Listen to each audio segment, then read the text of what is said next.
The word Odyssey for me sounds a bit too much, very pompous, right? I just walked, right? I just walked. It took me about, 30, 35 odd years to be wherever I am. And small town, lower middle income group, family, small aspirations, right? I didn't see the world, didn't have the internet and all those. That's the context from where I come from. A lot of Indians come from, yeah? And I think if you want me to summarize my journey, there is one word which is called serendipity. So serendipity actually defines my journey. Whether it is good, bad, ugly, you decide. So what I did was to sort of summarize what I thought made me successful to whatever extent I have been. These are some of those things that I thought helped me in my journey. So I was looking for some quote to, I'm very didactic, so pardon. So I was reading one of his interviews and this is what he said, and I thought it was so true that in a financial services bank kind of an environment, he says that you don't need to be necessarily good at all the analytical stuff. Yeah. So, and that takes courage for a CEO of a bank to say that. Yeah. And the second comment following is also very important, that it's sort of, we need to keep ourselves grounded, that we are not the know-alls of everything that we come across. And we need to understand there are people more knowledgeable than us. There are things that we really don't understand, and it is not a failure to not to understand those things. But once you know that you don't understand them, then we need to make an effort to try and understand them, right? So I think to start this word humility and heart, I hope you understand where I come from when I say humility. The ability to sort of make fun of yourself is a good sign of humility. And without heart, you can't have humility. You have to have that acceptance. Humility and heart has always been a driving force. I think Jamie Dimon gave it, he verbalized it very well. I could not have done it better than him. That's why I start with this. So my 7 touchstones, so my first touchstone has always been, and I completely believe in it, being led by my nose. So being led by my nose is literally, I usually pursue things that I like the smell of, even if they are not rewarding. I don't care. And I've done this many times. For example, graduating from B school, I got recruited in an FMCG company, and in my generation, an FMCG company was the consulting company of today, right? And marketing people from B schools wanted to join FMCG companies. And I got that on a platter, right? And when I left it in one evening without thinking too much. In one evening, I left it. And that was the last day in a corporate environment for me. And I became a research scholar for free. And so why would I have done that? Because after whatever time, little time I spent in the corporate organization, I was getting bored. I was not liking it. It was the same stuff every day. Same stuff every day. And so I thought that, can I continue doing this? Yes, I can, because I had commendation letters from my bosses saying that you are doing a fabulous job, etc., etc. And I was in sales, by the way, so target achievement was a weekly affair for us. So, and in FMCG, target achievements are every day, right? So, and I was doing all that fine, so it was not that work was killing me. But then I was not somehow liking it. And I defined that I think I was missing something else and I would like to go back to it. I came back to academics. And at that time, in those days, getting into academics was not very easy, especially in higher education. There were a lot of filters through which you had to go through. and I didn't have those qualifications, neither the experience nor the jugaad, right? But then does it matter that you are trying to do something in which there is no money, there is no guaranteed success? Would you still want to do it, and why would you? Because I was not liking something that I was doing, I wanted to change. That's what I mean by being led by my nose. I'll go to directions from where smells are coming to me which are nice to me, and I won't ask for any other reward, but I will still want to pursue it, right? By the way, joining academics was quite unrewarding monetarily. It has helped me because I think when you do something which is interesting to you, you tend to excel in it. And that, to me, is a guarantee. But if you do something in which you are disinterested, I think there are more chances you will fail, and that is a risk, if not a certainty. So if you want to understand this, you have to see your past and see what you have excelled in. So being led by my nose is very simple for me. Do things that you like to do. Most probably you will succeed in it. Do better than anything else that you would have otherwise tried. The second one is an old Alistair MacLean movie actually, Fear is the Key, right? And this has worked for me, this feeling of fear of getting redundant in the workplace, failing in your assigned duties and responsibilities, failing in the trust that organization or colleagues, especially juniors, have reposed on you. You have to be fearful, right? You have to be fearful, and this fear drives you, right? And because you know what? I see that the moment we become senior in age and work experience, we become complacent also. Every day we have done this for 30 years, how difficult is it? We can do it, right? But don't worry, some surprise might spring up and will trip you without you realizing that you have actually failed. That fear of failure is there within me. I keep commenting this to my friends, that in a classroom full of 30, 40, 50, 100 students, the combined intellect of these 100 people is much more than mine. Humility. You cannot imagine that arithmetically the sum total of their intellect will be lesser than yours, right? So when you enter into a classroom as a teacher, there are certain things that I say that we must bring with us inside the classroom, and there are certain things we should leave out. So outside the classroom there should be a small shelf.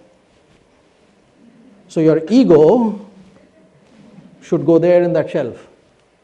And what you can walk in with is humility and the ability to say, I don't know this, but I'll come back to you again, right? Rather than beating around the bush. So to me, that fear is very, very healthy.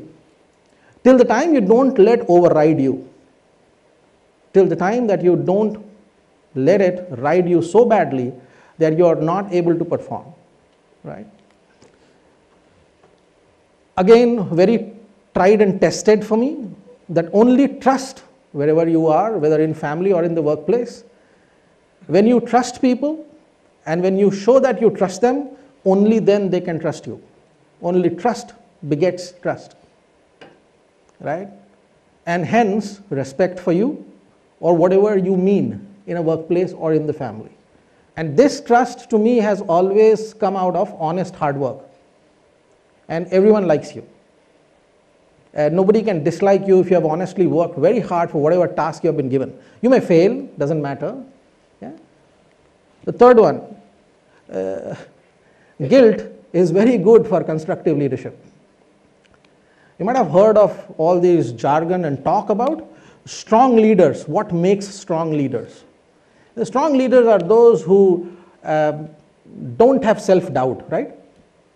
These are strong leaders. So in extension, if you don't have self-doubt, you won't be suffering from feeling of guilt. What is guilt, by the way? A leader being guilty, good for him or her? To me, it has always been true. So if you say that, is guilt good for leaders? I have always felt the answer is yes, because frankly, leaders bereft of any sense of guilt is equal to an Adolf Hitler. Worse, is equal to a Caligula. So I think it's a very, very important ingredient of leadership. And I don't mean to say that unless and until you lead an organization, you can't be considered as leader. We're all leaders in our own small sphere, wherever we are. So for me, guilt has always been helpful. And I remember reading recent research, Flynn and Schomburg, who have proved that there is a positive correlation between guilt and performance, between guilt and commitment towards the organization. And those who feel guilty, they work harder. And finally, those who have the sense of guilt go a long way in promoting the organization amongst others. So I think my therefore motto should be what at the end? Let's be human wherever we are. Whether family, workplace, doesn't matter, it is immaterial. I can't be inhuman. What makes me guilty within my family cannot leave me without guilt in an organization if the same thing happens. Yeah? There is this word in management called empowerment. I'll tell you a story. I was all of 26 and a half years of age, and I was appointed as the first faculty member in a new state university in their first ever department. And I was the first founding teacher, so to say, to join that university. And my last question in the interview was asked by the then Vice Chancellor, Venkatesh, what do you need to teach? I said, some students. And he gave me exactly that. Some students and nothing else. Imagine entering into a classroom with no fans. Do remember, in North India, universities start in the month of May. And you know how nice the weather is? So no fans. This is a slightly largish room on top of a hospital, which is supposed to be my classroom. And there was a collection of broken down chairs and tables which were pulled together from various offices of the university and put there. So we didn't have chairs and tables to sit. And there were 30 students who had passed an entrance examination, gone through GD and interview, and they were looking up to me. And the worst part, there was no teaching aid. When I say teaching aid, don't get your hopes high. This was not even a blackboard was there on the board. Trust me, those students I'm still in touch with, trust me, the first 3-4 days I wrote with pieces of charcoal on the whitewashed wall. This was an MBA class in India, in a state university, which was borne by a state government's regulation. I was the first lecturer. This was the first batch of pioneering students. I had a classroom with no blackboard. So what did I do? At the end of the first month, when I got my salary, which was 2,250 rupees, I spent 750 rupees to buy a green glass board, 6x4. I carted that glass board from Varanasi to the site of the university, 60 kilometers away. With the help of 2 of my students from that class, standing and holding for dear life on an empty railway, that baggage compartment, brake van, right? We were sharing that brake van with a buffalo. And these 3 of us, 2 students and me, we held it and we traveled 60 kilometers in the train, got it out in a small village station from where we had to take it, if possible, in a rickshaw or a horse-drawn cart. The second one we found, the horse-drawn cart.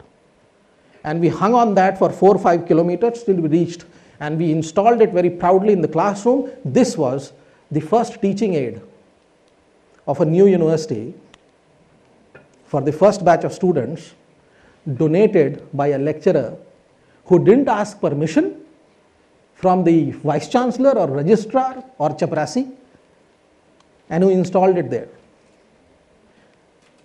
Do I still need to tell you the definition of empowerment? My conclusion, empowerment does not come from organizational diktat or organizational culture. Empowerment comes from within. It is a felt state of mind. Unless and until you feel empowered, or worse, you feel the need to be empowered, no amount of organization culture will make you feel empowered. Yeah? And without this, leadership is zero. I found that good bosses are good till you are also. Very simple equation. What makes you trustworthy for your bosses? More importantly, what makes you trustworthy within your colleagues? Most importantly, what makes you trustworthy within your juniors? What makes you trustworthy? You have to come out as honest. Really. You have to come out as straight talking and transparent. This is what I've learned. This is what I've learned. And bosses have this ability to perceive who is doing this correctly and who is not. And you will get identified very quickly. So to find good bosses automatically doesn't happen.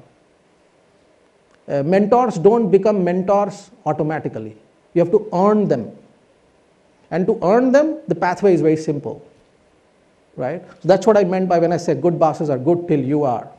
And the last one, you know this very well. Not taking life, and more importantly yourself, very seriously. Yeah? The ability to laugh at yourself is a very, very good habit. Keeps you grounded. Right? I became an academic eventually in business and management by accident. And that accident was caused by a professor with whom I had a very distasteful exchange. I was a Masters of Agriculture student. I was a gold medalist student eventually. I topped the university and the college. My rank still stands as unbroken in that department. Yeah? But I was told that by passing a Ph.D. entrance exam, I have done something wrong.